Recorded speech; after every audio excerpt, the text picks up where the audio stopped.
श्री शिवाय नमस्तुभ्यम। ओम नमः शिवाय। आज आप सुनिए सोमवार की व्रत कथा। आर्यव्रत में चित्रवर्मा नाम के एक प्रसिद्ध राजा रहते थे। दुष्टों को दंड देने के लिए वे राजा यमराज के समान माने जाते।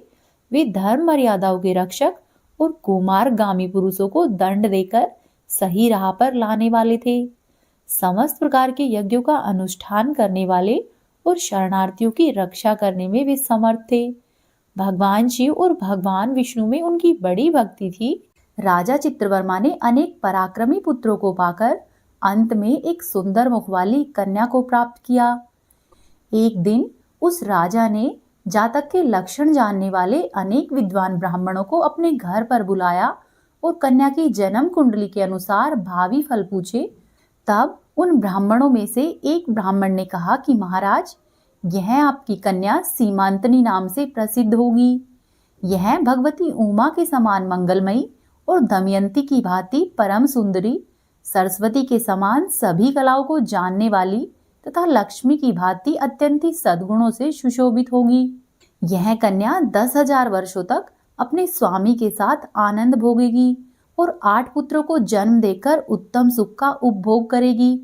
उसके बाद एक दूसरा ब्राह्मण बोला कि महाराज, यह कन्या 14वें वर्ष में विधवा हो जाएगी। यह वज्राघात के समान दारुण वचन सुनकर राजा 2 घड़ी तक चिंता में डूब गया। तदंतर उसने सभी ब्राह्मणों को श्रद्धापूर्वक विदा किया और राजा ने सब कुछ भाग्य के भरोसे छोड़ दिया। सीमांतनी धीरे धीरे बड़ी हुई और अपनी सखी के मुख से भावी वैधव्य की बात सुनकर उसे बड़ा ही दुख रहता। उसने चिंतामग्न होकर याज्ञवल्क्य मुनि की पत्नी मैत्रेयी से पूछा कि माता जी, मैं आपकी शरण में आई हूँ, मुझे सौभाग्य बढ़ाने वाले सत्कर्म का उपदेश दीजिए। इस प्रकार शरण में आई हुई राजकन्या से पतिव्रता मैत्रेयी ने कहा कि बेटी, तू शिवजी के सहित पार्वती जी की शरण में जा और सोमवार के दिन एकाग्रचित होकर स्नान और उपवास पूर्वक स्वच्छ वस्त्र धारण करना और शिवजी व पार्वती की आराधना करती रहना। ऐसा करने से बड़ी भारी विपत्ति आने पर भी तू उससे मुक्त हो जाएगी। घोर से घोर और भयंकर महाक्लेश आने पर भी शिवजी की पूजा को नहीं छोड़ना।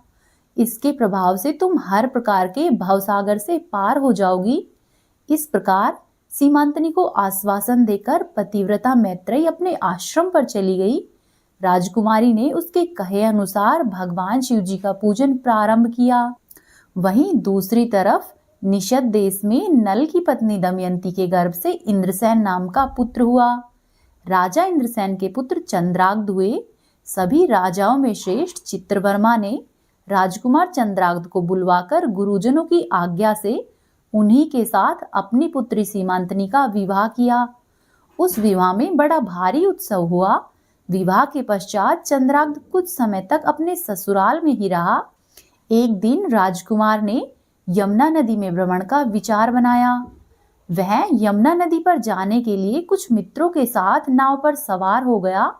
भाग्यवश वह नाव यमुना के भंवर में मल्लाहों के सहित डूब गई। यमुना के तट पर बड़ा ही हाहाकार मच गया। इस दुर्घटना को देखने वाले समस्त सैनिकों के विलाप से सारा ही आकाश गूंज उठा। डूबने वालों में से कुछ तो जल के अंदर डूबकर मर गए और कुछ ग्राहियों के पेट में चले गए तथा राजकुमार आदि कुछ लोग उस महाजल के अंदर अदृश्य हो गए। यह समाचार सुनकर राजा चित्रवर्मा बड़े ही व्याकुल हुए और यमुना के किनारे पर आकर वे मूर्छित होकर गिर पड़े। सीमांतनी ने भी जब यह समाचार सुना तो वह भी बेहोश होकर धरती पर गिर पड़ी। राजा इंद्रसेन ने अपने पुत्र के डूबने का समाचार पाकर रानियों के सहित बहुत दुखी हुए और सुध बुध खोकर बैठ गए। तदंतर बड़ों बूढ़ों के समझाने पर राजा चित्रवर्मा धीरे धीरे अपनी नगरी में आए और उन्होंने अपनी पुत्री को धीरज बंधाया। राजा चित्रवर्मा ने जल में डूबे हुए अपने दामाद का औद्धर्वदेही कृत्य किया और बंधु बांधवों से भी संपन्न कराया। पतिव्रता सीमांतनी ने चिता में बैठकर पतिलोक में साथ जाने का विचार किया, किंतु उसके पिता ने स्नेहवश उसे रोक दिया। तब वह विधवा जीवन बिताने लगी। मुनि पत्नी मैत्रेयी ने जिस शुभ सोमवार व्रत का उपदेश दिया था उसे सदाचार पारायण सीमांतनी ने विधवा होने पर भी नहीं छोड़ा। इस प्रकार 14वें वर्ष की आयु में ही उसे अत्यंत ही दारुण दुख प्राप्त हुआ। फिर भी वह भगवान शिव के चरणारविंदों का चिंतन करती रही। शिव जी की आराधना करते करते उसे 3 वर्ष और व्यतीत हो गए। उधर पुत्र शोक से दुखी राजा इंद्रसेन को बलपूर्वक दबाकर उसके भाइयों ने ही सारा राजपाट छीन लिया और राजा इंद्रसेन को उनकी पत्नी के सहित पकड़कर कारागार में डाल दिया। यहाँ पर राजा इंद्रसेन के पुत्र चंद्राग्नि यमुना नदी के जल में डूबने पर नीचे गहराई में उतरने लगे। बहुत नीचे जाने पर उन्होंने नागवधुओं को जल क्रीड़ा में मग्न देखा। राजकुमार को देखकर वे भी आश्चर्यचकित हुई और उन्हें अपने साथ लेकर पाताल लोक में चली गई। वहां पर चंद्राग्नि ने तक्षक नाग के अद्भुत और रमणीय नगर में प्रवेश किया और इंद्रभवन के समान मनोहर एक सुंदर महल को देखा, जो कि बड़े बड़े रत्नों की प्रकाशमान किरणों से उद्दीप्त हो रहा था। परम बुद्धिमान राजकुमार ने प्रणाम किया और हाथ जोड़कर खड़े हो गए। नागराज भी राजकुमार को देखकर उन नागिनों से पूछने लगे कि यह कौन है और कहां से आया है। उन्होंने उत्तर दिया कि हमने इसे यमुना के जल में देखा और इसके कुल, नाम तथा परिचय नहीं होने के कारण हम सभी इसे आपके पास लेकर आए हैं। तब तक्षक ने उस राजकुमार से पूछा कि तुम किसके पुत्र हो, कौन हो और तुम्हारा देश कौन सा है और यहाँ पर तुम किस प्रकार से आए हो। तब राजपुत्र ने उदारता पूर्वक सारा वृतांत कह सुनाया। इस प्रकार अत्यंत ही मनोहर और उदारता पूर्वक वचन सुनकर तक्षक ने कहा कि राजकुमार, तुम भय नहीं करो और धीरज रखो। बताओ कि तुम सभी देवताओं में से किसकी पूजा करते हो। ऐसा सुनकर राजकुमार ने कहा कि जो संपूर्ण देवों के देव महादेव कहे जाते हैं, उन्हीं विश्वात्मा उमापति भगवान शिव जी की मैं पूजा करता हूँ, जो विधाता के भी विधाता है और तेजों में सर्वोत्कृष्ट है। मैं उन्हीं का भक्त हूँ। राजकुमार की ये बातें सुनकर तक्षक का चित्त प्रसन्न हो गया। उनके हृदय में महादेव के प्रति नूतन भक्ति भाव उदय हो गया और वे इस प्रकार से बोले कि हे राजेंद्र नंदन, तुम्हारा कल्याण हो। मैं तुम पर अत्यधिक प्रसन्न हूँ, क्योंकि तुम बालक होकर भी सर्वोत्कृष्ट परात्पर शिव तत्व को जानते हो। इसीलिए तुम अपनी इच्छा के अनुसार यहाँ पर विचरण करो और यथायोग्य सुख का उपभोग करो।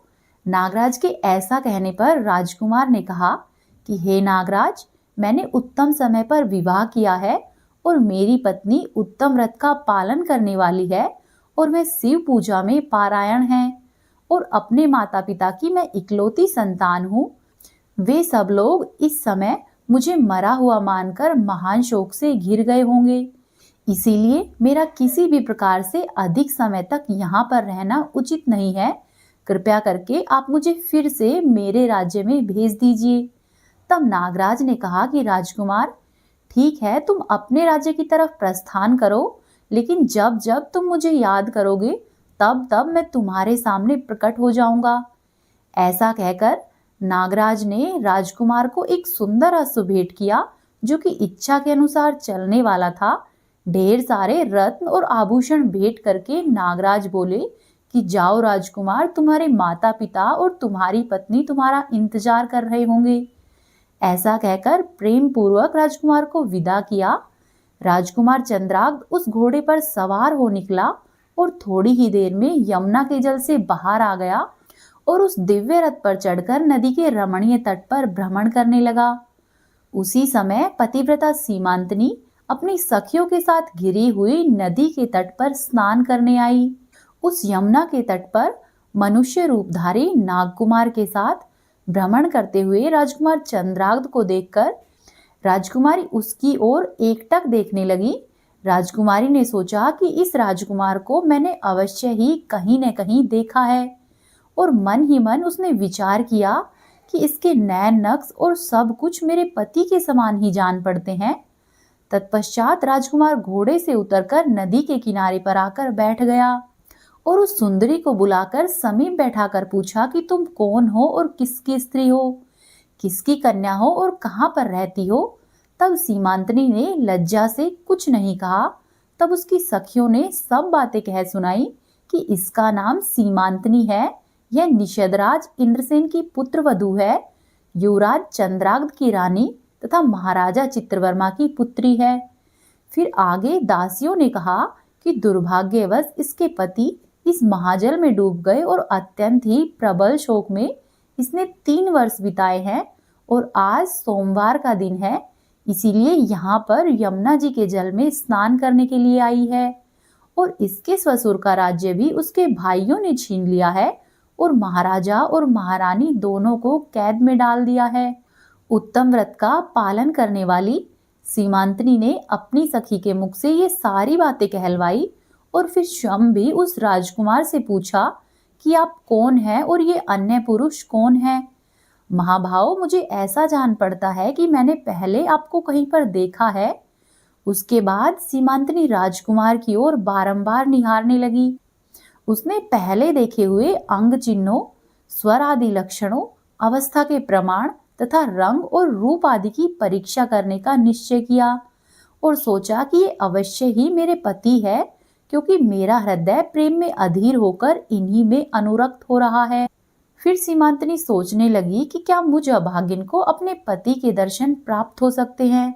यह स्वप्न है या फिर भ्रम है, अथवा मुनि पत्नी मैत्रेयी ने जो मुझे कहा था कि भारी विपत्ति आने पर भी इस व्रत का पालन करती रहो, तो हो सकता है ये मेरे उसी व्रत का फल हो। उन ब्राह्मण देवता का यह वचन अवश्य ही सत्य होगा। भगवान शिव को कौन जान सकता है, उनकी लीला तो अपरंपार है। इधर प्रतिदिन ही मुझे मंगल और शुभ चिन्ह दिखाई देते हैं। पार्वती देवी के प्राणनाथ भगवान शिव के प्रसन्न होने पर कोई भी वस्तु दुर्लभ नहीं होती। इस प्रकार से अनेक तरह का विचार करते करते सीमांतनी का संदेह दूर हो गया और अब उसे पूर्ण यकीन हो गया कि ये ही मेरे स्वामी है। तब राजकुमार चंद्राग्ध ने निश्चय किया कि मैं पहले अपने माता और पिता को कैद से मुक्त कराऊंगा, उसके पश्चात अपनी पत्नी से बातें करूंगा। ऐसा सोचकर राजकुमार चंद्राग्ध उन नागकुमारों के साथ अपने राज्य में गए और वहां पर जाकर अपने पिता को कैद से मुक्त कराया। साथ ही नागकुमारों ने सारी बातें राजा इंद्रसेन को कह सुनाई। नागकुमारों से सूचना पाकर राजा इंद्रसेन हर्ष से विहल हो गए और उन्होंने मन ही मन माना कि अवश्य ही ये मेरी पुत्रवधू का सौभाग्य है और भगवान महेश्वर की उन पर कृपा है कि उसने भगवान महेश्वर की आराधना की और अपने अनुपम सौभाग्य का अर्जन किया। निषदराज ने यह मंगलमयी वार्ता दूतों के द्वारा महाराज चित्रवर्मा को भी कहलवा दी। यह अमृत के समान वाणी सुनकर महाराज चित्रवर्मा भी आनंद से व्याकुल हो गए और जो संदेश लेकर आए थे उन्हें ढेर सारे उपहार दिए। फिर उन्होंने अपनी पुत्री को बुलवाया और उनसे वैधव्य के चिन्हों का परित्याग करवाया और उसे अनेक प्रकार के आभूषणों से विभूषित किया। तत्पश्चात बड़ा भारी उत्सव हुआ। सब लोगों ने राजकुमारी सीमांतनी के सदाचार की बड़ी प्रशंसा की। फिर राजा चित्रवर्मा ने इंद्रसेन के पुत्र चंद्राग्ध को बुलाकर अपनी पुत्री सीमांतनी को उनके साथ विदा किया। चंद्राग्ध ने तक्षक के घर से लाए हुए जो रत्न और आभूषण थे, जो कि मानव मात्र के लिए अत्यंत ही दुर्लभ थे, उन्हें अपनी पत्नी को दिया। इस प्रकार से शुभ मुहूर्त में अपनी पत्नी को साथ में लेकर ससुर की आज्ञा से चंद्राग्ध पुनः अपनी नगरी की ओर चले गए। वहां पहुंचने पर महाराजा इंद्रसेन ने भी अपने पुत्र को राज सिंहासन पर बिठा दिया और स्वयं तपस्या करने के लिए भगवान शिव की आराधना करके योगी पुरुषों को जो उत्तम गति प्राप्त होती है उसको पाया।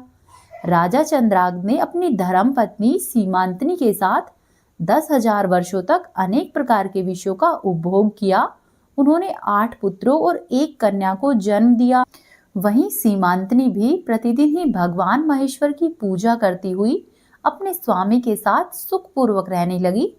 इस प्रकार से उसने सोमवार व्रत के प्रभाव से अपना खोया हुआ सौभाग्य फिर से पाया। जो भी स्त्री श्रद्धा पूर्वक भगवान शिव और माता पार्वती की पूजा आराधना करती है, भगवान शिव और माता पार्वती उसके सुख सौभाग्य और दाम्पत्य जीवन में खुशहाली लाते हैं।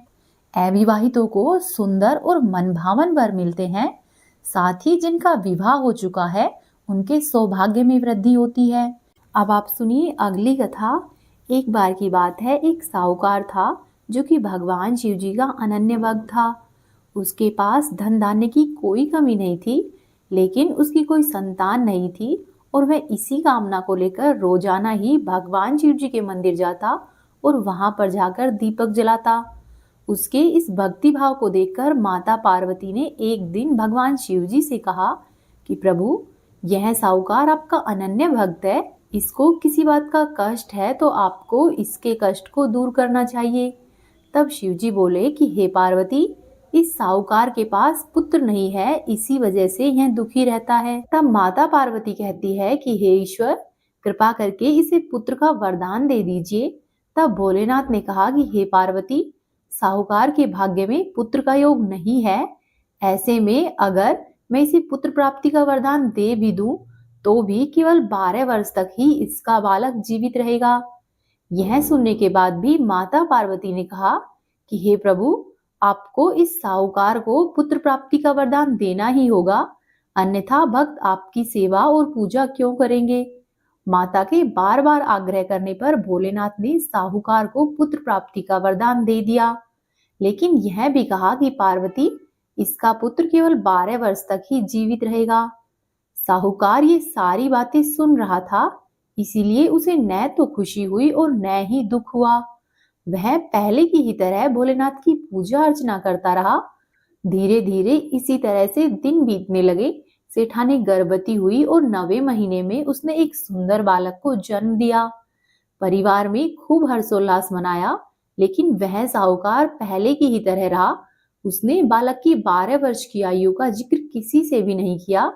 जब बालक की आयु 11 वर्ष की हो गई तो एक दिन सेठानी ने सेठ से बालक के विवाह के लिए कहा, तो साहूकार ने कह दिया कि मैं अभी बालक का विवाह नहीं करूंगा, अभी मैं इसे पढ़ने के लिए काशी भेजूंगा।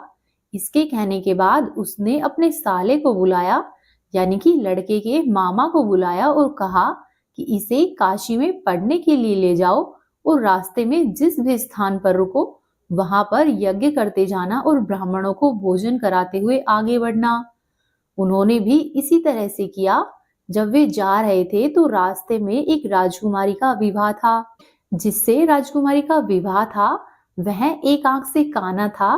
तो उसके पिता ने जब अति सुंदर साहूकार के बेटे को देखा तो उसके मन में आया कि क्यों न इसे ही घोड़ी पर बिठाकर शादी के सारे कार्य संपन्न करा लिए जाए।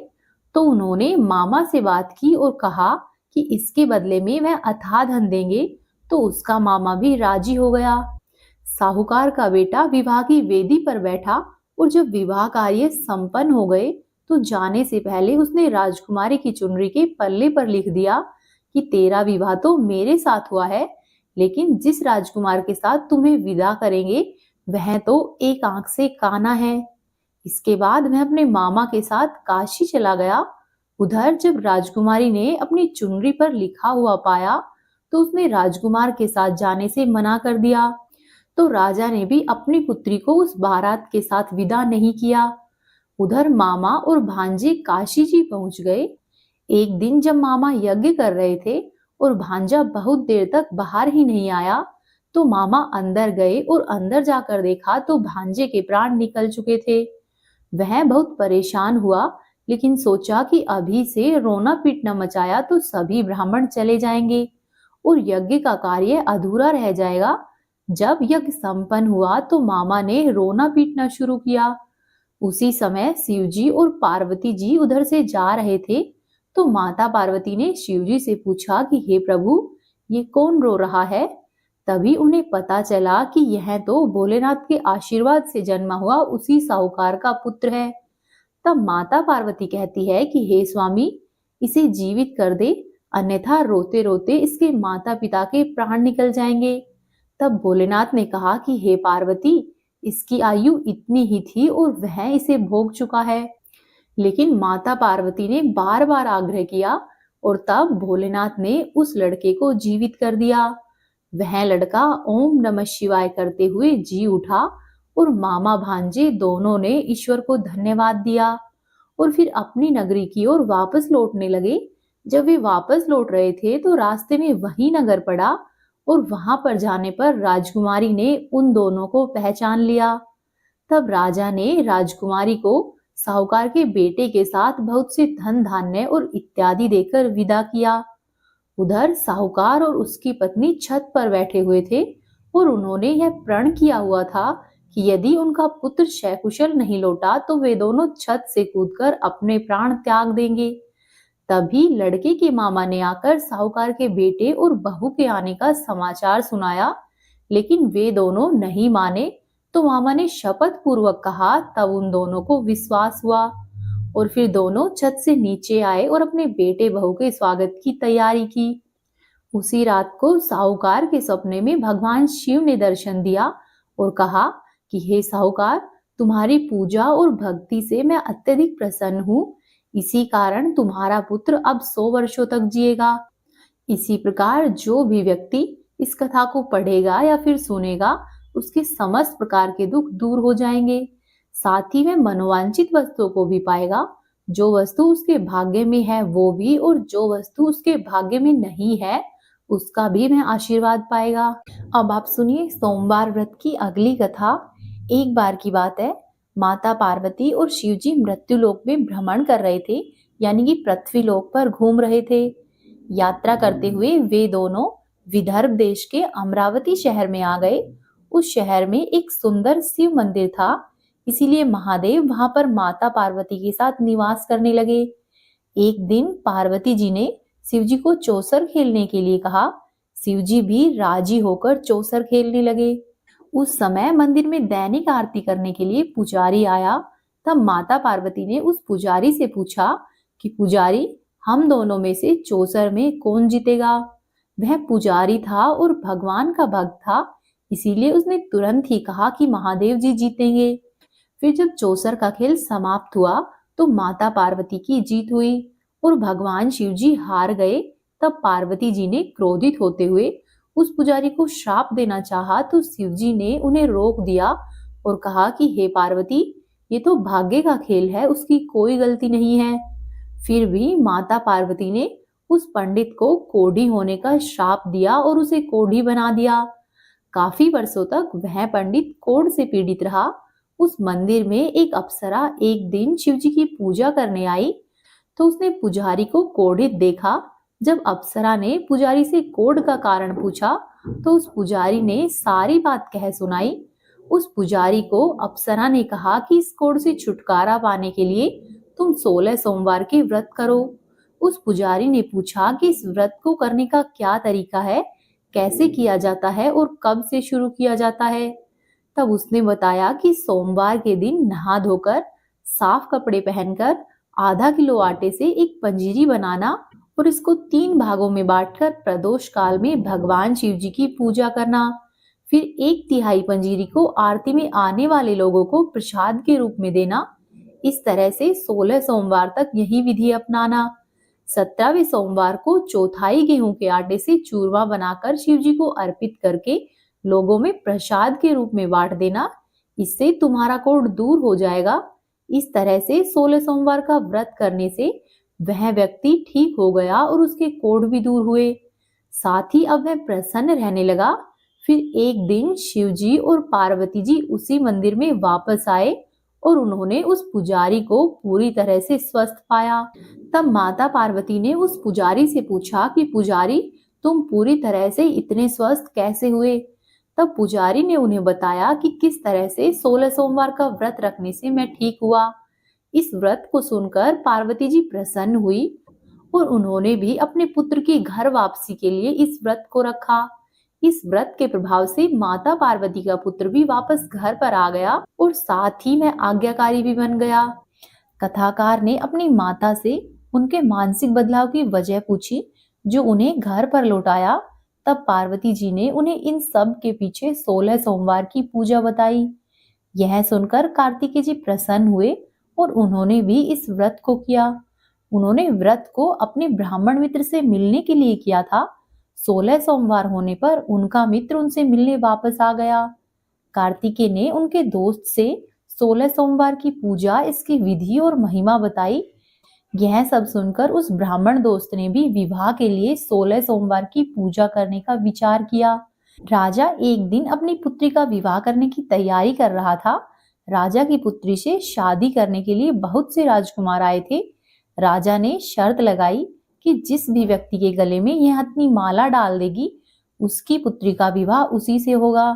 वह ब्राह्मण भी वही था जो कि कार्तिकेय जी के कहने से सोमवार के व्रत कर रहा था, और भाग्यवश उस हथनी ने उस ब्राह्मण के गले में ही वरमाला डाल दी। शर्त के अनुसार राजा ने उस ब्राह्मण से अपनी पुत्री का विवाह कर दिया। एक दिन राजकुमारी ने ब्राह्मण से पूछा कि हे नाथ, हथनी ने दूसरे सभी राजकुमारों को छोड़कर आपके गले में वरमाला डाली है, तो उसका अवश्य ही कोई पुण्य होगा। आपने ऐसे कौन से कार्य किए हैं कि हथनी ने आपको चुना? तब उस ब्राह्मण ने कहा कि प्रिय, मैंने अपने दोस्त कार्तिकेय से 16 सोमवार के व्रत की विधि सुनी थी और मैंने वही किए थे। इसीलिए ही मैंने लक्ष्मी की तरह तुम्हारे जैसी दुल्हन को पाया है। यह सुनकर राजकुमारी बहुत प्रभावित हुई और 16 सोमवार को पुत्र पाने की इच्छा से करने लगी। अब उसने एक सुंदर पुत्र को जन्म दिया। जब पुत्र बड़ा हुआ तो उसने माँ से पूछा कि माँ, आपने क्या किया था कि मेरे जैसा पुत्र मिला है? तो उसकी माँ ने उसे 16 सोमवार की महिमा बताई।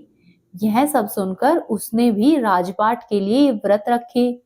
राजा अपनी पुत्री को विवाह करने के लिए वर खोज रहा था, तो लोगों ने उसे सही वर बताया। राजा को जानकारी मिलते ही उसने अपनी पुत्री का विवाह उस बालक से कर दिया। राजा का कोई पुत्र नहीं था, इसीलिए वह कुछ सालों के बाद राजा बन गया। राजपाट मिलने पर भी वह सोमवार के व्रत रखता रहा। उसकी पत्नी भी सोमवार के व्रत किया करती। उसने 16 सोमवार तो पूरी श्रद्धा से किए, लेकिन जब 17वां सोमवार आया तो उसने शिव मंदिर में पूजा करने की बजाय अपने दासी को भेज दिया और कहा कि तू पूजा संपन्न कर। ब्राह्मण पुत्र की पूजा समाप्त होने पर आकाशवाणी हुई कि तुम अपनी पत्नी को अपने महल से बाहर रखो, वरना तुम्हारा विनाश हो जाएगा। ब्राह्मण पुत्र ये सब सुनकर बहुत हैरान रहा। महल में वापस लौटने पर उसने अपने दरबारियों को भी बताया। दरबारियों ने कहा कि जिसकी वजह से उसे राजपाट प्राप्त हुआ है, उसी को महल से बाहर नहीं निकालना चाहिए। लेकिन ब्राह्मण पुत्र ने उस राजकुमारी को महल से बाहर निकाल दिया। राजकुमारी भूखी और प्यासी होकर एक अनजान शहर में पहुंची।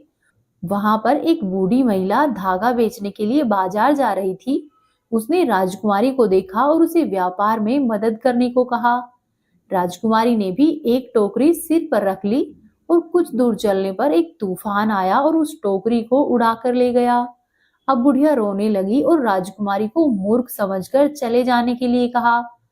फिर वह राजकुमारी एक तेली के घर गई। वहां पर उसके तेल के सभी घड़े फूट गए और तेल बह गया।